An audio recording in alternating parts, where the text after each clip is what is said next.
एक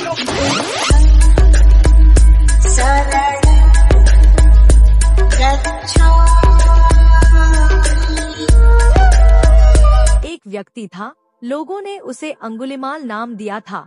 उसके साथ कुछ ऐसा हुआ जिससे वो समाज से बहुत नाराज हो गया। उसे लगा कि समाज उसके साथ अन्याय कर रहा है। जब आप युवा होते हैं तो हर चीज अपने हिसाब से ना मिलने पर आपको लगता है कि आपके साथ अन्याय हो रहा है। गुस्से में आकर उसने प्रतिज्ञा ली, जिस नगर के लोगों ने उसके साथ अन्याय किया था वहाँ वो 101 लोगों को मारेगा और उनकी एक एक उंगली काटकर अपनी माला में पिरोएगा। वह जंगल में रहता था, लेकिन उस जंगल से होकर ही कई दूसरे स्थानों पर जाना पड़ता था। इस रास्ते से जाने में लोग बहुत डरते थे। कुछ ही सालों में उसने 100 लोगों को मार डाला। अब उसे अपनी प्रतिज्ञा पूरी करने के लिए सिर्फ एक और उंगली चाहिए थी। एक दिन गौतम बुद्ध उस नगर में आए। अब चूंकि वह उंगलियों की माला पहनता था, इसलिए उसे लोग अंगुलिमाल कहते थे। अपनी प्रतिज्ञा पूरी करने के लिए उसे बस एक और उंगली चाहिए थी। गौतम को उस रास्ते से जाना था। लोगों ने कहा, उधर मत जाओ, वह कोई आदमी नहीं, दरअसल जानवर है। उसे कोई उपदेश देना या उसका ध्यान ठीक करना मुमकिन नहीं है। मत जाओ, क्योंकि उसे सिर्फ एक और जान चाहिए। हम नहीं चाहते आपका जीवन ले ले। तब गौतम ने कहा, यदि मैं नहीं गया तो कौन जाएगा, और वह अधूरा ही रह जाएगा। उसे बस एक और उंगली चाहिए, मुझे जाने दो। इस तरह वह उस रास्ते पर चल पड़े। अंगुलिमाल एक चट्टान पर बैठा था और उसने देखा कि एक साधु चुपचाप आ रहा है। अब तक वह अपनी खौफनाक छवि का मजा ले रहा था। लोग उससे डरते थे और उसे यह अच्छा लगता था। उसके नाम से ही लोग कांप जाते थे। चट्टान पर बैठे हुए उसने सिर्फ यह जताने के लिए जोर से दहाड़ा कि मैं यहाँ हूँ और अब तुम्हारा अंत होने वाला है। गौतम ने उसकी तरफ देखा और चेहरे पर मुस्कान के साथ चुपचाप चलते रहे। उसे यह अच्छा नहीं लगा। आम तौर पर लोग उसे देखते या सुनते ही अपनी जान बचाने के लिए इधर उधर भाग जाते थे। उसे यही अच्छा लगता था।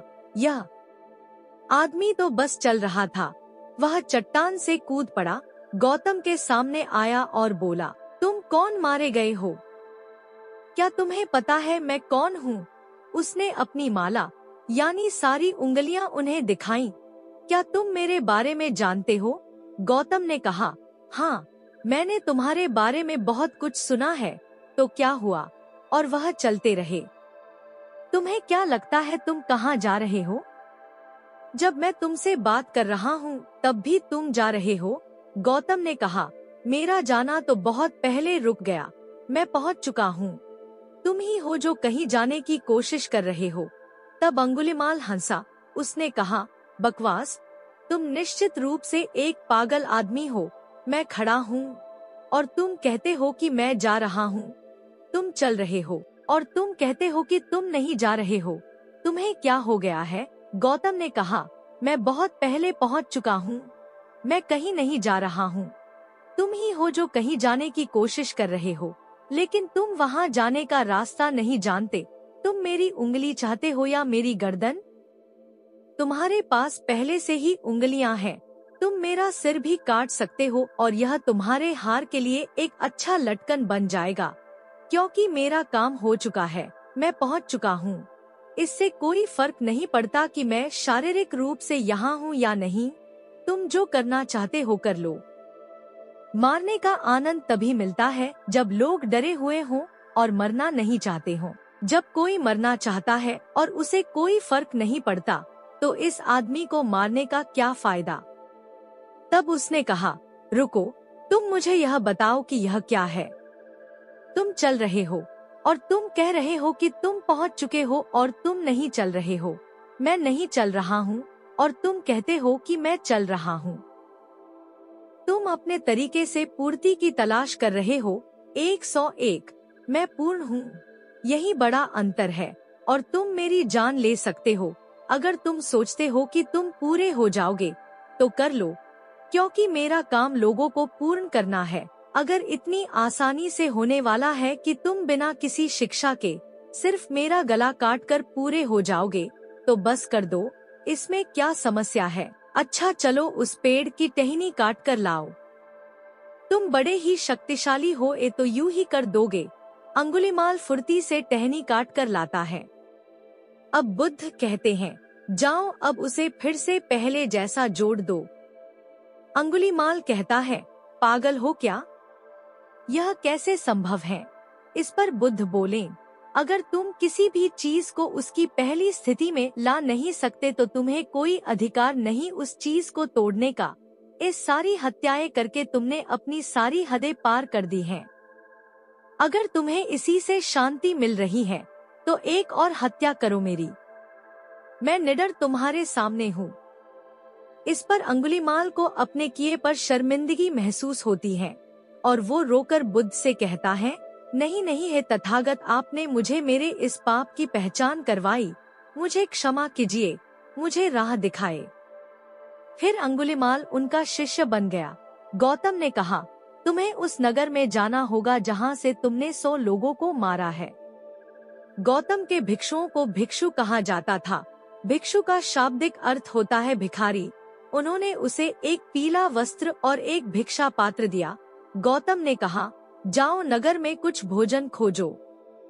एक छोटे से शहर में 100 मृत लोगों का मतलब है कि लगभग हर परिवार ने किसी न किसी को इस आदमी के हाथों खोया था।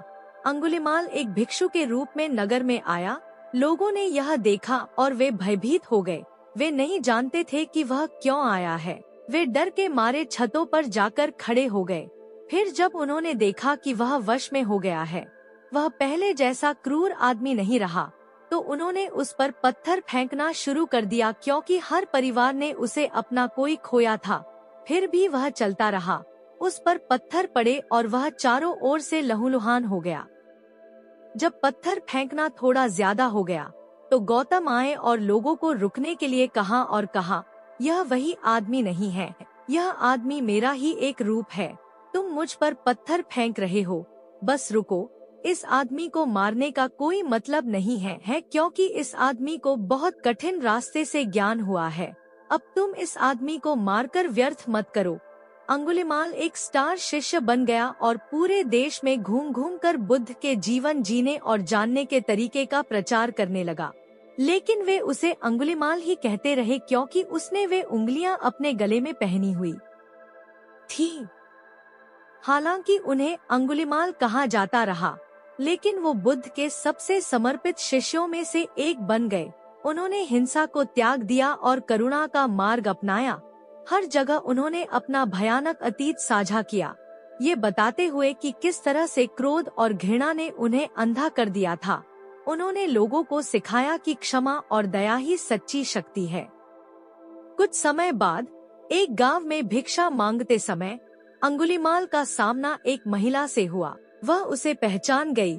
वह वही महिला थी जिसके भाई को अंगुलिमाल ने मार डाला था। क्रोध से भरकर वो चिल्लाई, तुम वही हो जिसने मेरे भाई को मारा था। तुम एक राक्षस हो। अंगुलिमाल शांत रहे। उन्होंने अपना सिर झुका लिया और माफी मांगी। महिला बेइज्जत करने लगी और उन्हें गालियां दी। अंगुलिमाल ने कोई जवाब नहीं दिया। उन्होंने सिर्फ माफी मांगी और अपने दुखद कर्मों के लिए पछतावा दिखाया। धीरे धीरे महिला का गुस्सा कम हुआ। अंगुलिमाल की शांति और पछतावे ने उसे प्रभावित किया। अंत में वह शांत हो गई और चली गई। इस घटना से अंगुलिमाल को यह सीख मिली कि क्रोध का जवाब क्रोध से नहीं दिया जाता है। असली ताकत क्षमा और करुणा में है। अंगुलिमाल कई वर्षों तक बुद्ध के शिष्य रहे और बुद्ध धर्म के प्रसार में अहम भूमिका निभाई। उनकी कहानी इस बात का प्रतीक बन गई कि कोई भी व्यक्ति कितना भी गहरा गिर चुका हो, उसके पास बदलने और अच्छे का रास्ता अपनाने का मौका होता है। ऐसी रोचक और मोटिवेशनल कथा सुनने के लिए हमारे चैनल को सब्सक्राइब जरूर करें तथा लाइक और शेयर करें। बुद्धम नमामि।